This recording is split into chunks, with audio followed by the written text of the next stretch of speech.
Research officer, statistical assistant എന്നീ പോസ്റ്റുകളായിട്ട് ബന്ധപ്പെട്ട് കഴിഞ്ഞൊരു വീഡിയോ പ്രോബബിലിറ്റീൻ്റെതായിരുന്നു. അപ്പോൾ അതിൻ്റെ കണ്ടിന്യൂവേഷനാണ് conditional probability, multiplication theorem, independent events and Bayes theorem. അതാണ് ഇന്ന് നമ്മൾ ഡിസ്കസ് ചെയ്യാൻ പോകുന്നത്. ഇപ്പോൾ കഴിഞ്ഞ ക്ലാസ്സിൽ ലാസ്റ്റ് പറഞ്ഞത് ഒരു ഇവൻറ്റിൻ്റെ പ്രോബബിലിറ്റിയെ പറ്റിയിട്ടായിരുന്നു. Probability of an event A എന്ന് പറയുന്നത് number of elements in A divided by total number of elements in sample space, അതായത് n of A divided by n of S. ഇതായിരുന്നു പ്രോബബിലിറ്റി ഓഫ് എൻ ഇവൻറ്റ് കാണാനുള്ള equation. ഇനി നമ്മൾ ഓർമ്മിച്ച് വെക്കേണ്ട ചില റിസൾട്ടാണ് probability of A union B equal to probability of A plus probability of B minus probability of A intersection B. നമ്മൾ set തിയറിയിൽ പഠിക്കുന്നുണ്ട്. ഇപ്പോൾ രണ്ട് സെറ്റ് എയും ബിയും ഉണ്ടെങ്കിൽ സെറ്റ് തിയറിയിൽ നമ്മളൊരു തിയറം പഠിക്കുന്നുണ്ട്. N of A union B equal to n of A plus n of B minus n of A intersection B. അതായത് total number of elements in A union B എന്ന് പറയുന്നത് ആദ്യം എയിലെ എലമെൻറ്റ്സ് മൊത്തം add ചെയ്യും, then ബിയിലെ elements മൊത്തം add ചെയ്യും. അപ്പോൾ ഇൻ്റർസെക്ഷൻ പോർഷൻ 2 തവണ ആഡ് ചെയ്യുന്നതുകൊണ്ട് ഒരു തവണ ഇൻ്റർസെക്ഷൻ കുറക്കുകയാണ്. ഇനി ഡിവൈഡഡ് ബൈ നമ്മൾ എൻ ഓഫ് എസ് കൊടുക്കുകയാണ് കോമൺ ആയിട്ട്. അപ്പോൾ കോമൺ ആയിട്ട് എൻ ഓഫ് എസ് കൊണ്ട് ഡിവൈഡ് ചെയ്താലാണ് നമുക്ക് ഈ ഫസ്റ്റ് റിസൾട്ട് കിട്ടുക. Probability of A union B equal to probability of A plus probability of B minus probability of A intersection B. Next വണ്ണാണ്, ഇപ്പോൾ എയും ബിയും മ്യൂച്വലി എക്സ്ക്ലൂസീവ് ആണെങ്കിൽ നമ്മൾ പറഞ്ഞിട്ടുണ്ട് എ ഇൻ്റർസെക്ഷൻ ബി എന്ന് പറയുന്നത് എം ടി ആയിരിക്കും. A intersection B empty ആയതുകൊണ്ട് probability of A intersection B എന്ന് പറയുന്നത് 0 ആയിരിക്കും. അപ്പോൾ ആ കേസിൽ നമുക്ക് എന്ത് കിട്ടും? Probability of A union B equal to probability of A plus probability of B. അപ്പോൾ മ്യൂച്വലി എക്സ്ക്ലൂസീവിൻ്റെ കേസിൽ നമ്മുടെ ഈ റിസൾട്ട് ഇങ്ങനെയായിട്ട് മാറും. Then third result probability of A dash, അതായത് നോട്ട് ഇൻ എ എന്ന് പറയുന്നത് 1 മൈനസ് പ്രോബബിലിറ്റി ഓഫ് എ ആയിരിക്കും. ടോട്ടൽ പ്രോബബിലിറ്റി എപ്പോഴും 1 ആയിരിക്കും. 1 മൈനസ് പ്രോബബിലിറ്റി ഓഫ് എ. നമുക്ക് ഇത് വെച്ചിട്ട് ഈ ഫസ്റ്റ് വൺ വെച്ചിട്ടൊരു പ്രോബ്ലം ഒന്ന് ചെക്ക് ചെയ്ത് നോക്കാം. ക്വസ്റ്റ്യൻ ഇതാണ്: a card is drawn random from a well shuffled pack of 52 cards. Find the probability of its being spade or king. അപ്പോൾ 52 പ്ലേയിങ് കാർഡ്സിൽ നിന്ന് നമ്മൾ ഒരു കാർഡ് റാൻഡംലി ചൂസ് ചെയ്യുകയാണ്. അപ്പോൾ നമുക്ക് കാണേണ്ടത് എന്താ? Find the probability of its being spade or king. അപ്പോൾ ഇതിൻ്റെ കാർഡിൻ്റെ ഡീറ്റെയിൽസ് കഴിഞ്ഞ വീഡിയോയിലുണ്ട്, അതൊന്നുകൂടെ ഇവിടെ ഉണ്ട്. ഇതിൻ്റെ ഫിഗർ ഞാനിവിടെ കൊടുത്തിട്ടുണ്ട്. അപ്പോൾ 52 പ്ലേയിങ് കാർഡ്സിൽ നേർപകുതി റെഡ് കാർഡ്സ് 26 ഉണ്ടാവും, ബ്ലാക്ക് കാർഡ്സ് 26 ഉണ്ടാവും. അതിനെ വീണ്ടും സ്പ്ലിറ്റ് ചെയ്തിട്ട് 13 ഹാർട്ട് സിമ്പിൾസ് ഉള്ള കാർഡ്സ്, 13 ഡയമണ്ട് സിമ്പിൾസ് ഉള്ള കാർഡ്സ്, 13 സ്പേഡ് സിമ്പിൾസ് ഉള്ള കാർഡ്സ്, 13 ക്ലബ് സിമ്പിൾസ് ഉള്ള കാർഡ്സ്. അപ്പോൾ നമ്മൾക്ക് ഇവിടെ പറയുന്നത് probability of its being spade or king എന്നാണ്. നമ്മൾക്ക് ഓർ എന്ന് പറയുമ്പോൾ എ യൂണിയൻ ബി, യൂണിയൻ ആണ് കാണേണ്ടത്. അപ്പോൾ probability of spade or king, സ്പെയ്ഡിനെ എസ് വെച്ചിട്ടും കിങ്ങിനെ കെ വെച്ചിട്ടും റെപ്രസെൻറ്റ് ചെയ്ത probability of S union K ആണ് കാണേണ്ടത്. ഇക്വേഷൻ പ്രകാരം it is equal to probability of S plus probability of K minus probability of S intersection K. ഇനി നോക്കാം, പ്രോബബിലിറ്റി ഓഫ് എസ് എന്ന് പറഞ്ഞാൽ സ്പെയ്ഡ് കിട്ടാനുള്ള സാധ്യതയാണ്. ഇപ്പോൾ ടോട്ടൽ നമ്മൾക്ക് 52 കാർഡിൽ 13 എണ്ണമാണ് സ്പെയ്ഡ് കാർഡ്സ്. അപ്പോൾ സ്പെയ്ഡിൻ്റെ പ്രോബബിലിറ്റി പി ഓഫ് എസ് എന്ന് പറയുന്നത് 52 എണ്ണത്തിൽ 13 എണ്ണമാണ്. അപ്പോൾ 13/52 ആണ് സ്പെയ്ഡ് കിട്ടാനുള്ള സാധ്യത. ദെൻ നോക്കുക, കിങ് കിട്ടാൻ പിന്നെ ചോദിച്ചത് കിങ് ആണ്. കിങ് ഞാൻ പറയുന്നുണ്ട്, ടോട്ടൽ ഒരു 52 പ്ലേയിങ് കാർഡ്സിൽ 4 കിങ് ആണ് ഉണ്ടാവുക. So probability of K equal to 4/52. 52 playing കാർഡ്സിൽ 4 കിങ് ആണ് ഉണ്ടാകുക.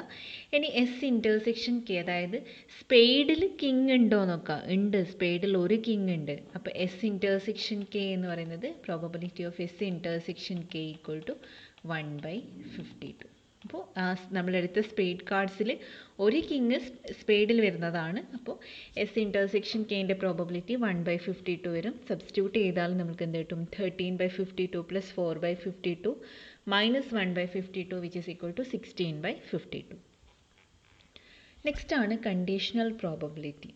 കണ്ടീഷണൽ പ്രോബബിലിറ്റിൻ്റെ ഡെഫിനേഷൻ ഇതാണ്: if A and B are events of same sample spaces then probability of A where B is already happened is called conditional probability. അതായത് എയും ബിയും 2 events ആണ് ഒരേ സാമ്പിൾ സ്പേസിൻ്റെ.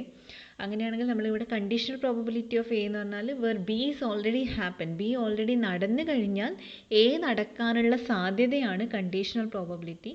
അതിൻ്റെ ഇക്വേഷൻ ഇതാണ്: probability of A given B given B എന്ന് പറഞ്ഞാൽ B already happened. Probability of A given B is equal to probability of A intersection B divided by probability of B where P of B not equal to 0. ഇതുപോലെ റിവേഴ്സും പറയാം. probability of B given A എന്ന് പറഞ്ഞാൽ probability of A intersection B divided by probability of A. ഇതാണ് conditional പ്രോബബിലിറ്റീൻ്റെ equation. അപ്പോൾ conditional probability ഇതാണ്. Already happened, അതായത് B already നടന്നു കഴിഞ്ഞാൽ എ നടക്കാനുള്ള സാധ്യത, അതാണ് കണ്ടീഷണൽ പ്രോബബിലിറ്റി. അപ്പോൾ അതിൻ്റെ ഒരു ക്വസ്റ്റ്യൻ നോക്കാം. A family has 2 children. What is the probability that both the children are boys given that at least one of them is a boy? അപ്പോൾ നമുക്ക് കാണേണ്ടത് 2 ചിൽഡ്രനും ബോയ് ആവാനുള്ള കണ്ടീഷനാണ്. പക്ഷേ given that at least one of them is a boy. അപ്പോൾ നമ്മളൊരു ഫാമിലിയിൽ 2 കുട്ടികളുണ്ടെന്നാണ് പറഞ്ഞത്. അപ്പോൾ സാമ്പിൾ സ്പേസ് എന്ത് വരുന്നത് നോക്കാം. ഒന്നുകിൽ 2 കുട്ടികളും ആൺകുട്ടികളാകാം, ഇനി 2 പേരും പെൺകുട്ടികളാകാം, അല്ലെങ്കിൽ ഫസ്റ്റ് വൺ ബോയും സെക്കൻഡ് വൺ ഗേൾ ആവാം, ദെൻ ഫൈനലി ഫസ്റ്റ് വൺ ഗേളും സെക്കൻഡ് വൺ ബോയും ആകാം. ഇനി നമ്മൾ ബോയിനെ ബി വെച്ചും ഗേളിനെ ജി വെച്ചും റെപ്രസെൻ്റ് ചെയ്യുകയാണെങ്കിൽ സാമ്പിൾ സ്പേസിലെ members B B G G B G G B ഇതായിരിക്കും. ഇനി നമുക്ക് എ എന്ന് പറയുന്ന ഇവൻ്റ് ഞാൻ എടുക്കുന്നത് ബോത്ത് ചിൽഡ്രൻ ആർ ബോയ്സ്. അത് വരുന്നത് സെറ്റ് ബി ബി ആണ്. ബി എന്ന് പറയുന്നത് എന്താണ്? At least one of them is a boy. At least one of them is a boy എന്ന് പറയുന്നത് B B B G G B. അപ്പോൾ എ ഇൻ്റർസെക്ഷൻ ബി എന്ന് പറയുന്നത് ബി ബി മാത്രമായിരിക്കും. ഇനി നമ്മൾ കണ്ടീഷണൽ പ്രോബബിലിറ്റി നമുക്ക് എന്താ കാണേണ്ടത്? What is the probability that both the children are boys given that at least one of them is a boy. അപ്പോൾ തന്നത് എന്താണ്? At least one of them is a boy ആണെങ്കിൽ 2 കുട്ടികളും ബോയ് ആവാനുള്ള സാധ്യത. ഇക്വേഷൻ പ്രകാരം എന്തോന്നു? Probability of A intersection B divided by P of B. Probability of A intersection B എന്ന് പറയുന്നത് 1/4 ആണ്. Then probability of B is 3/4.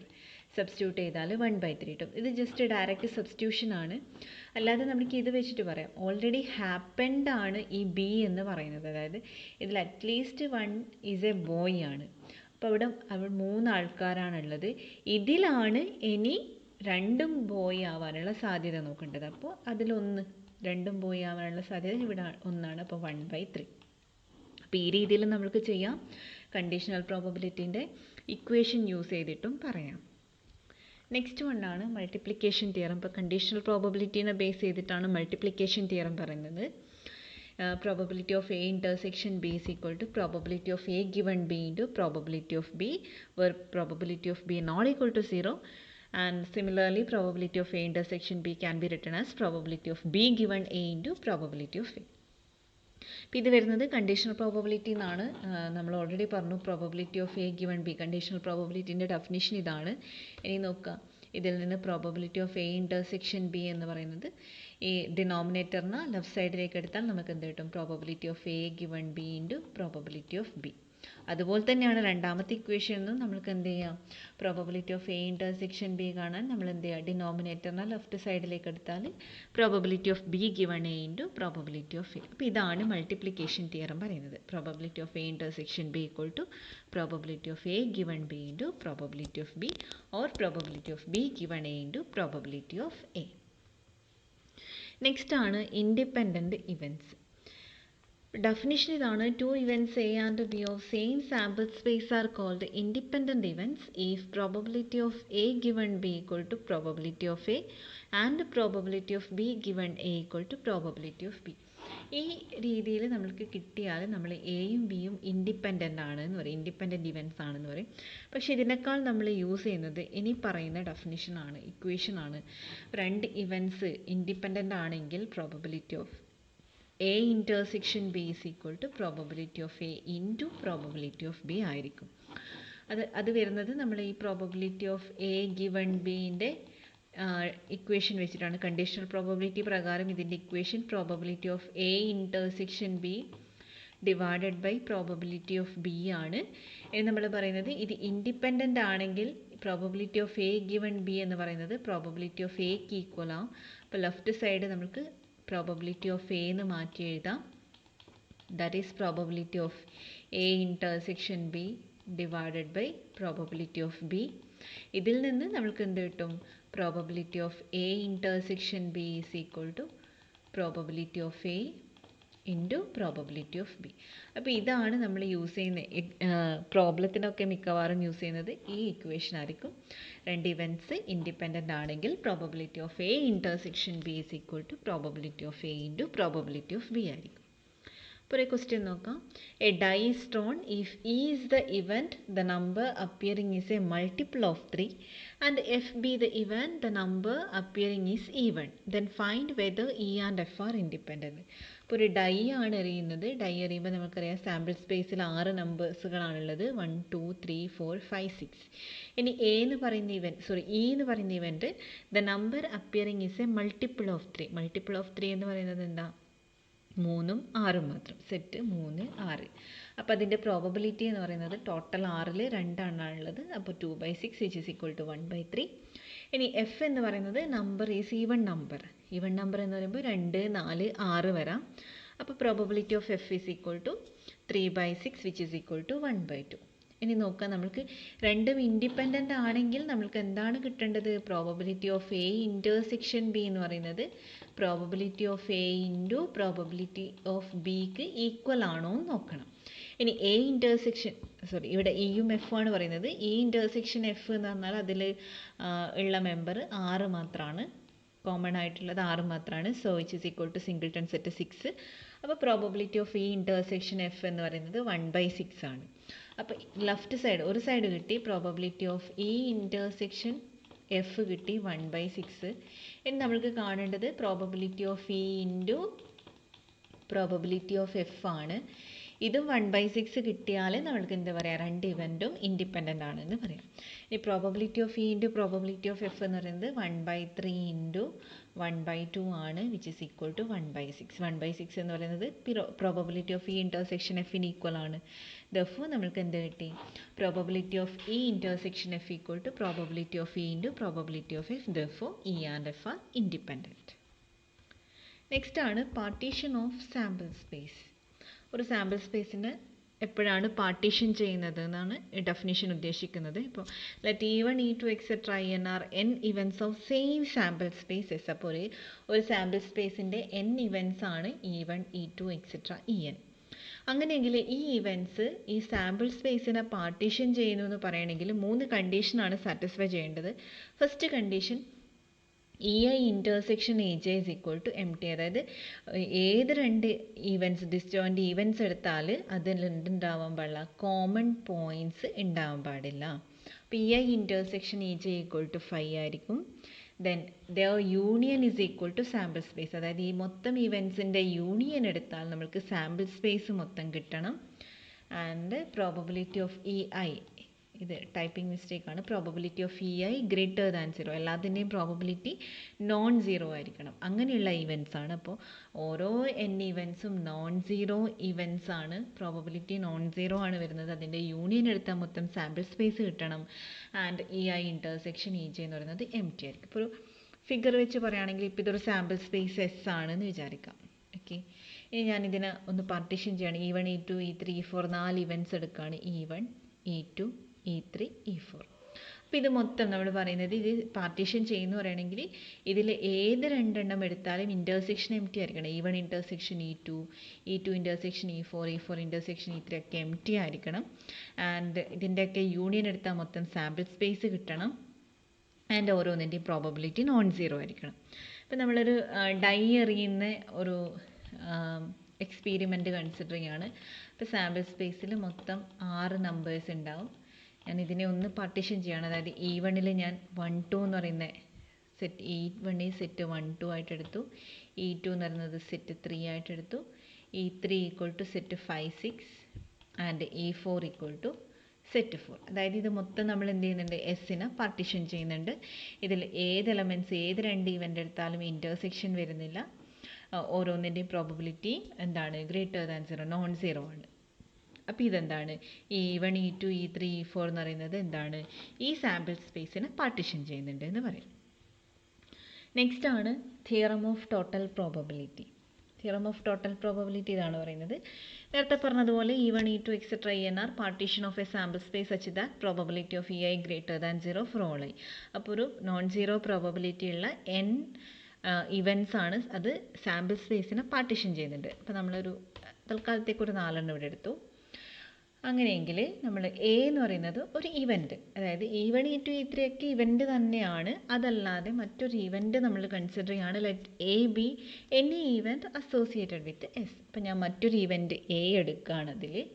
അങ്ങനെയാണെങ്കിൽ അതായത് E1 E2 എക്സെട്ര En ഒക്കെ എസിനെ പാർട്ടീഷൻ ചെയ്യുന്നുണ്ട്. അതായത് തൊട്ടും മുമ്പിൽ പറഞ്ഞ 3 കണ്ടീഷൻ സാറ്റിസ്ഫൈ ചെയ്യുന്നുണ്ട്. പരസ്പരം ഇൻ്റർസെക്ഷൻ ഉണ്ടായിരിക്കില്ല, യൂണിയൻ എടുത്താൽ മൊത്തം സാമ്പിൾ സ്പേസ് കിട്ടും, അതുപോലെ തന്നെ ഓരോന്നിൻ്റെയും പ്രോബബിലിറ്റി ഗ്രേറ്റർ ദാൻ 0 ആണ്. ഇപ്പം നമ്മൾ എ ഒരു നോർമലി ഒരു ഇവൻ്റ് എടുക്കുകയാണ്. അങ്ങനെയാണെങ്കിൽ തിയറം ഓൺ ടോട്ടൽ പ്രോബബിലിറ്റി എന്ന് പറയുന്നത് probability of A is equal to probability of E1 into probability of A given E1 plus probability of E2 into probability of A given E2 plus etc plus probability of En into probability of A given En. ഇതാണ് പറയുന്നത്. ഇതെങ്ങനെ വരുന്നത് വെച്ചാൽ നമ്മൾ ഈ A എന്ന് പറയുന്നത് ഒരു ഇവൻ്റ് ആണ് എടുക്കുന്നത്. അങ്ങനെയാണെങ്കിൽ എ ഇൻ്റർസെക്ഷൻ എസ് എന്ന് പറയുന്നത് എപ്പോഴും എ ആയിരിക്കും. കാരണം സാമ്പിൾ സ്പേസ് വലുതാണ്, സാമ്പിൾ സ്പേസിൻ്റെ ഉള്ളിലെ കുഞ്ഞി സെറ്റാണ് എ എന്ന് പറയുന്നത്. അപ്പോൾ എ ഇൻ്റർസെക്ഷൻ എസ് എന്ന് പറയുന്നത് എ ആണ്. അപ്പോൾ നമ്മൾ ഈ എ ഇൻ്റർസെക്ഷൻ അല്ലെങ്കിൽ നമുക്ക് ഇങ്ങനെ എഴുതാം, A equal to A intersection S which is equal to A intersection. ഇനി എസ്സിനെ ഞാൻ ഈ ഇവൻസിൻ്റെ ഫോമിൽ എഴുതുകയാണ്. E1 union E2 union etcetera union En ഇങ്ങനെ എഴുതുകയാണ്. അപ്പോൾ ഇതൊന്ന് സിംപ്ലിഫൈ ചെയ്ത് എഴുതിയാൽ A intersection E1 union A intersection E2 union etcetera union A intersection En എന്ന് കിട്ടും. ഇനി നോക്കാം, കണ്ടീഷണൽ പ്രോബബിലിറ്റീൻ്റെ ഡെഫിനിഷൻ വെച്ച് നമുക്ക് എ ഇൻ്റർസെക്ഷൻ E1 എങ്ങനെ എഴുതാൻ പറ്റും? ഇനി രണ്ട് സൈഡും പ്രോബബിലിറ്റി എടുക്കുന്നത്, probability of A equal to probability of ഈ രീതിയിൽ വരും, which is equal to എന്ത് വന്നു, probability of A intersection E1 plus probability of A intersection E2 plus etc plus probability of A intersection En. കാരണം E1 E2 etc En ഒക്കെ എന്താണ്, പരസ്പരം mutually exclusive ആണ്. അതുകൊണ്ട് ഇൻ്റർസെക്ഷൻ ബാക്കിയുള്ള പോർഷൻസ് ഒന്നും വരുന്നില്ല, മൈനസ് വെച്ചിട്ടുള്ള പാർട്ടൊന്നും വരില്ല. ഇനി ഇത് നമ്മൾ കണ്ടീഷണൽ പ്രോബബിലിറ്റീൻ്റെ ഡെഫിനിഷൻ വെച്ചിട്ട് നമ്മൾക്ക് എങ്ങനെ എഴുതാം? Probability of A given E1 probability of E1 into probability of A given E1 എഴുതാം. പ്ലസ് അടുത്തത് ഇതുപോലെ probability of E2 into probability of A given E2 plus etcetera probability of En into probability of A given En. ഈ രീതിയിലാണ് ഈ theorem വരുന്നത്. അപ്പോൾ theorem of total പ്രോബബിലിറ്റീൻ്റെ definition ഇതാണ് പറയുന്നത്. നമ്മൾ ഓൾറെഡി ഒരു പാർട്ടീഷൻ ചെയ്യുന്ന ഇവൻറ്റ്സ് കൺസിഡർ ചെയ്തു. അതല്ലാതെ മറ്റൊരു ഇവൻറ്റ് നമ്മൾ എടുക്കുകയാണെങ്കിൽ പ്രോബബിലിറ്റി ഓഫ് എ എന്ന് പറയുന്നത് ഈ രീതിയിലാണ് നമ്മൾ കാൽക്കുലേറ്റ് ചെയ്യുക. ഇത് വെച്ചിട്ടാണ് ഇനി ബേസ് തിയറം പറയുന്നത്. ബേസ് തിയറം പറയുന്നത് E1 E2 etc En are n non-empty events which constitute a partition of a sample space S. Let A be any event of non-zero probability associated with S. അതായത് തൊട്ട് മുന്നേ പറഞ്ഞ അതേ conditions തന്നെയാണ്. E1 E2 etc എന്ന് പറയുന്നത് ഒരു sample സ്പേസിനെ partition ചെയ്യുന്നുണ്ട്. നമ്മൾ മറ്റൊരു ഇവൻറ്റ് എ കൺസിഡർ ചെയ്യാണ്. അങ്ങനെയാണെങ്കിൽ probability of EI given A എന്ന് പറയുന്നത് probability of EI into probability of A given EI divided by summation j equal to 1 to n probability of EI into probability of A given EI EJ. ഇപ്പോൾ നമ്മൾക്കൊരു E1 E2 E3 ഉണ്ടെന്ന് വിചാരിക്കുക. അങ്ങനെയാണെങ്കിൽ probability of ഒരു E2 given A ആണ് കാണേണ്ടത്. എങ്കിൽ നമ്മൾക്ക് മുകളിൽ എന്ത് വരും, probability of E2 into probability of A given E2 divided by താഴെ മൂന്നിൻ്റെയും സം വരും. അതായത് നമ്മൾ തൊട്ട് മുന്നേ പറഞ്ഞ തിയറത്തിൻ്റെ ആ ഒരു രീതിയിൽ probability of E1 into probability of A given E1 plus probability of E2 into probability of A given E2 plus probability of E3 into probability of A given E3. ഇതാണ് ഇക്വേഷൻ. ഇതാണ് ബേസ് തിയറം പറയുന്നത്. ഇനി base theorem വെച്ചിട്ടുള്ള എങ്ങനെയാണ് നമ്മൾ problem ചെയ്യുന്നത് നോക്കാം. ഒരു പ്രോബ്ലം നമുക്ക് ഡിസ്കസ് ചെയ്യാം. ക്വസ്റ്റ്യൻ ഇതാണ്. Bag 1 contains 3 red and 4 black balls while another bag 2 contains 5 red and 6 black balls. One ball is drawn at random from one of the bags and it's found to be red. What is the probability that it was from bag 2? അപ്പോൾ നമ്മൾ 2 ബാഗാണ് തന്നിട്ടുള്ളത്. Bag 1 ഞാനതിനെ E1 എന്ന് വിളിക്കുന്നു. And bag 1ൽ എത്രയാണ്? 3 red ബോൾസും 4 black ബോൾസും ആണുള്ളത്. ആൻഡ് ബാഗ് 2നെ ഞാൻ E2 എന്ന് വിളിക്കുകയാണ്. കാരണം നമ്മൾ ബേസ് ഇയർ ഒക്കെ E1 E2 എന്നുള്ള ആ ഒരു സ്റ്റാൻഡേർഡ് ഇക്വേഷനിൽ പഠിക്കുന്നുണ്ട്. ഞാൻ ബാഗ് 2നെ E2 എന്ന് വിളിക്കുകയാണ്. അതിൽ 5 റെഡ് ബോൾസ് ഉണ്ട് ആൻഡ് 6 ബ്ലാക്ക് ബോൾസ് ഉണ്ട്. പറയുന്നത് ഒരു ബോൾ നമ്മൾ ചൂസ് ചെയ്യുകയാണ് from one of the bag and it is found to be red. നമുക്ക് കാണേണ്ടത് what is the probability that it was drawn from bag 2. അത് ബാഗ് 2ൽ നിന്ന് കിട്ടാനുള്ള സാധ്യതയാണ് നമുക്ക് കാണേണ്ടത്. ഇവിടെ നമ്മൾ 2 ബാഗാണുള്ളത്. ബാഗ് 1നെ E1 എന്ന് വിളിച്ചു, ബാഗ് 2നെ E2. അതായത് മൊത്തം സാമ്പിൾ സ്പേസിനെ നമ്മൾ സ്പ്ലിറ്റ് ചെയ്തു. E1 E2 2 ഡിഫറെൻറ്റ് ബാഗാണ്. അപ്പോൾ ബാഗ് 1ൽ എത്രയാണ്? 3 റെഡ് ബോൾസും 4 ബ്ലാക്ക് ബോൾസും ആണ്. ബാഗ് 2ൽ 5 റെഡ് ബോൾസും 6 ബ്ലാക്ക് ബോൾസും ആണുള്ളത്. അപ്പോൾ ഇതിൽ നിന്ന് ഇതിൽ നിന്ന് എന്ത് കിട്ടും? ഈ പ്രോബബിലിറ്റി ഓഫ് E1ഉം പ്രോബബിലിറ്റി ഓഫ് E2 എന്ന് പറയുന്നത് 1/2 ആണെന്ന് കിട്ടും. കാരണം 2 ബാഗാണുള്ളത്. 2 ബാഗിൽ ഒരു ബാഗ് കിട്ടാനുള്ള സാധ്യത 1/2 ആണ്. അപ്പോൾ probability of E1 first bag 1 എന്ന് പറയുന്നത് 1/2 ആണ്. പ്രോബബിലിറ്റി ഓഫ് സെക്കൻഡ് ബാഗ് എന്ന് പറയുന്നത് 1/2. 2 ബാഗിൽ കിട്ടാനുള്ള സാധ്യത 1/2. ഇനി നമ്മൾ എ എന്ന് പറയുന്നത് എന്താണ് എടുക്കുന്നത് വെച്ചാൽ, നമ്മൾ എടുക്കുന്നത് എന്ത് ബോളാണ്? റെഡ് ബോളാണ് എടുക്കുന്നത്. അപ്പോൾ റെഡ് ബോള് നമ്മൾ 2 ബാഗിലും റെഡ് ബോൾ ഉണ്ട്. അപ്പം നോക്കാം, ഇവിടെ conditional probability of A given E1ഉം probability of A given E2 ആണ് അടുത്ത് കാണാൻ പോകുന്നത്. അതായത് ഒന്നാമത്തെ ബാഗിൽ നിന്ന് റെഡ് ബോൾ കിട്ടാനുള്ള സാധ്യത എന്ന് പറയുന്നത്, ഒന്നാമത്തെ ബാഗിൽ ടോട്ടൽ 7 ബോൾസ് ആണ്. അതിൽ 3 ബോൾസ് ആണ് റെഡ്. അപ്പോൾ 3/7. ഇനി അതുപോലെ തന്നെ രണ്ടാമത്തെ ബാഗ് തന്നിട്ടുണ്ട്. അതിൽ നിന്ന് റെഡ് ബോൾ കിട്ടാനുള്ള സാധ്യത, അവിടെ 5 റെഡ് ബോളാണ്. ടോട്ടൽ 11 ബോൾസ് ഉണ്ട്. അപ്പോൾ probability of A given E2 എന്ന് പറയുന്നത് 5/11 ആണ്. പക്ഷെ നമ്മളെ ക്വസ്റ്റ്യൻ ഇതാണ്, find the probability that it was drawn from bag 2. അതായത് ബാഗ് 2വിൽ നിന്ന് തന്നെ എന്ത് കിട്ടണം? റെഡ് ബോൾ കിട്ടണം. അതായത് പ്രോബബിലിറ്റി ഓഫ് ഓൾറെഡി എ നടന്നു കഴിഞ്ഞു, റെഡ് ബോളാണ് കിട്ടിയത്. അത് സെക്കൻഡ് ബോളിൽ നിന്ന് കിട്ടാനുള്ള സാധ്യത probability of E2 given A ആണ് കാണേണ്ടത്. അപ്പോൾ നമ്മൾ ബേസ് തിയർ ആണ് യൂസ് ചെയ്യുന്നത്. ബേസ് തിയറം പ്രകാരം 2 ഉള്ളൂ ഇവൻറ്റ്സ്. അപ്പോൾ probability of E2 given A equal to probability of E2 into probability of A given E2 divided by probability of E1 into probability of A given E1 plus probability of E2 into probability of A given E2. ഇതിലെ എല്ലാ വാല്യൂസും നമുക്ക് കിട്ടി. Probability of E2 എന്ന് പറഞ്ഞാൽ 1/2 into A given E2 5/11 divided by 1/2 into 3/7 plus 1/2 into 5/11. ഇത് simplify ചെയ്താൽ നമുക്ക് 35/68 കിട്ടും. അതായത് രണ്ടാമത്തെ ബാഗിൽ നിന്ന് റെഡ് ബോൾ കിട്ടാനുള്ള സാധ്യത, അതാണ് probability of E2 given A is equal to 35/68. അപ്പോൾ ഈ രീതിയിലാണ് ബേസ് തിയറം നമ്മൾ അപ്ലൈ ചെയ്യുന്നത്. ഇപ്പോൾ പ്രോബബിലിറ്റി ആയിട്ട് ബേസ് ചെയ്തിട്ട് നമ്മൾ ഫസ്റ്റ് ചാപ്റ്ററിൽ പ്രോബബിലിറ്റീൻ്റെ ഒരു ഇൻട്രൊഡക്ഷൻ പറഞ്ഞു, സാമ്പിൾ സ്പേസ് ഒക്കെ പറഞ്ഞു. സെക്കൻഡ് ഈ ഒരു വീഡിയോയിൽ നമ്മൾ എന്താണ് കണ്ടീഷണൽ പ്രോബബിലിറ്റിയും അതിൻ്റെ കുറച്ച് കാര്യങ്ങളാണ് ഡിസ്കസ് ചെയ്തത്. Hope you understood. See you next time. Until then, bye.